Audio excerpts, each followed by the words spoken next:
A'udzubillahiminasyaitonirrajim. Bismillahirrahmanirrahim. Assalamualaikum warahmatullahi wabarakatuh.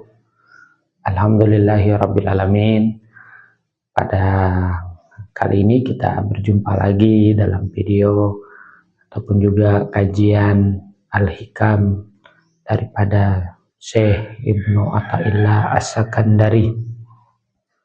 Pada video sebelumnya kita sudah sampai pada hikmah yang kedua, dan kali ini kita akan melanjutkan video ataupun juga kajian ataupun juga telaah, kontemplasi dan penghayatan daripada hikam atau hikmah yang ketiga.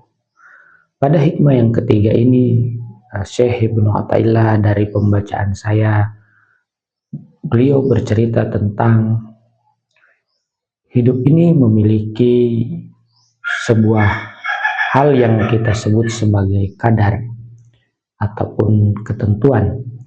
Jikalau seekor ikan ingin berlomba terbang dengan seekor burung, maka hal itu tidak akan pernah terjadi. Seberapa besar pun usaha dari ikan untuk belajar terbang, kecuali ikan terbang, tapi maksudnya terbang lama di udara, maka hal itu tidak akan bisa terjadi. Begitu juga dengan seekor burung yang ingin berlomba dengan ikan untuk menyelam yang kepada kedalaman laut yang begitu dalam, maka itu tidak akan bisa terjadi.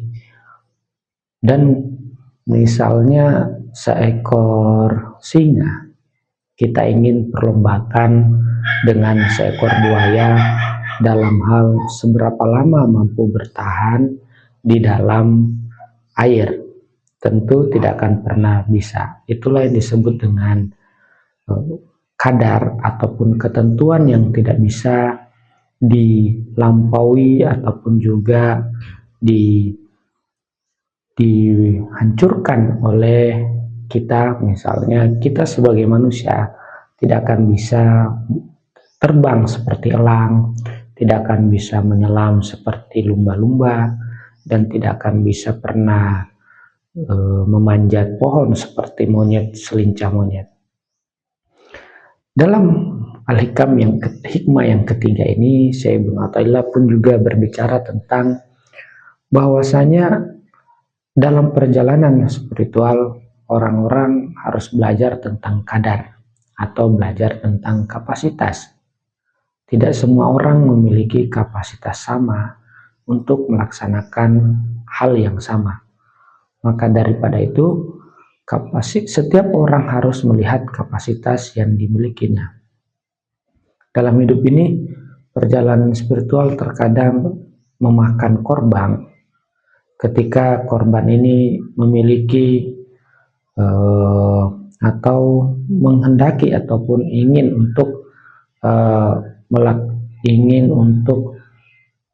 ingin untuk menjadi lebih baik daripada orang lain atau memiliki perjalanan spiritual yang baik, tapi tidak memiliki kapasitas yang besar. Untuk mencapai sebuah level yang tinggi, misalnya kita ingin mendaki sebuah gunung Rinjani, Merbabu, dan berbagai gunung-gunung tinggi lainnya di Indonesia ataupun di luar negeri, di Everest ataupun Himalaya, maka tentu kapasitas ataupun kemampuan tubuh kita itu diukur.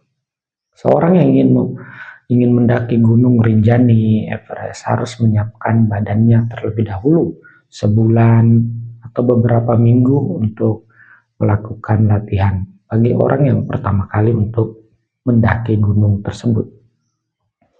Maka Al-Hikam hikmah yang ketiga dalam Al-Hikam, Syekh Ibnu Athaillah mengatakan bahwa sawabikul himami la tahrikul asawara akdari.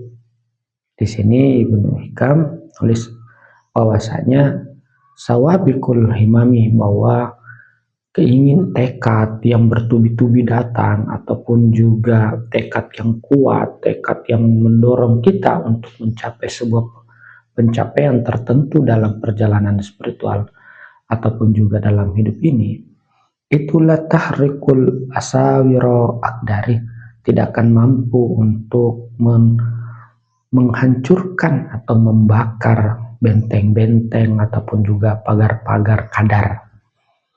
Maka daripada itu, seberapapun besar tekad yang kita punya himmah, ataupun di sini disebut dengan himmah, punya keinginan yang besar untuk mencapai perjalanan spiritual. Kalau itu masih berasal daripada himmah kita, ataupun berasal daripada bahwa saya yang bertekad besar, saya yang berkeinginan besar, maka itu tidak akan bisa hancur.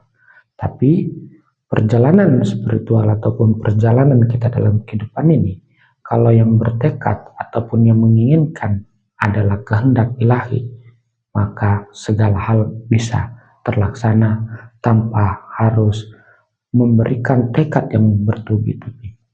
Maka daripada itu, hikmah yang ketiga ini kita banyak belajar tentang hal tersebut, di mana kalau tekad yang kita berikan atau tekad yang kita luncurkan ataupun tekad yang kita utarakan itu adalah dari kita, maka sangatlah berat untuk kita menghancurkan tembok-tembok daripada ketentuan-ketentuan ataupun kadar-kadar. Maka penting bagi kita untuk melihat seberapa dalam kapasitas kita di dalam perjalanan suluk ini, dan juga begitu juga dalam hidup ini. Terima kasih banyak. Inilah hikmah yang bisa saya jabarkan, hikmah yang bisa saya dapat dari hikmah yang ketiga daripada Al-Hikam Ibnu Athaillah. Wassalamualaikum warahmatullahi wabarakatuh.